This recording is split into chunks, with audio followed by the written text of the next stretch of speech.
एउटा डाक्टरले गोली लागेको बिरामीलाई बचाउन सक्छ, तर एक असल राजनीतिज्ञले गोली लाग्नबाट लाखौँ मानिसलाई बचाउन सक्छ। नमस्कार दर्शकबिन, फ्याक्ट्स म्याक्सको नयाँ भिडियोमा तपाईहरुलाई हार्दिक स्वागत छ।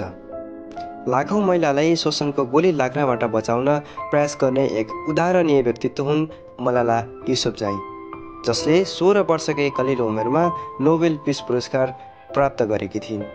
उनको जन्म सन् 1997 जुलाई 12 मा पाकिस्तानको स्वात भ्यालीमा भएको थियो। आफ्नै पिताको आँट र हौसलाले मलालाले सानैदेखि अन्यायको विरुद्ध आवाज उठाउने गर्दथिन्। उनको लक्ष्य हो एक असल राजनेता बन्ने। सबैलाई समान शिक्षा मिलोस् भनेर आवाज उठाउने मलालालाई आतंकवादीहरूले विभिन्न धम्की दिए पनि आफ्नो आवाजलाई कहिल्यै दब्न दिएनन्।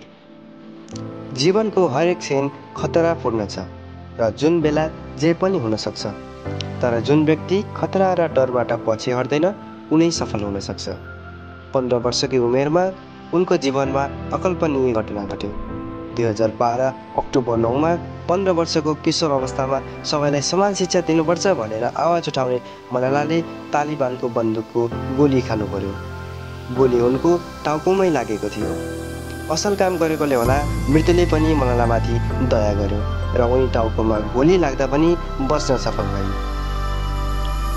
आफ्नो ज्यानकै प्रवाह नगरी शोषण विरुद्ध आवाज उठाएकोले पाकिस्तानबाटै पहिलो र विश्वकै सानो उमेरमा नोबेल शान्ति पुरस्कारबाट सम्मानित भइन्। उनी भन्छन्, यदि तिमीले कसैलाई मार्छौ भने तिमीले त्यो प्रमाणित गरिसकेका हुन्छौ कि तिमीलाई त्योबाट डर थियो।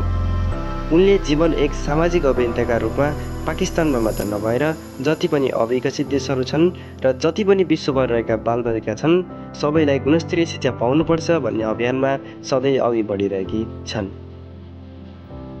यस्तै साहसी नेत्रीको लागि हृदयदेखि नै सलाम। तपाईलाई हाम्रो भिडियो कस्तो लाग्यो कमेन्ट बक्समा कमेन्ट गर्न नभुल्नुहोला। हरेक हप्ता ज्ञानमूलक भिडियोहरू हेर्नको लागि हाम्रो च्यानललाई सब्स्क्राइब गर्नुहोला।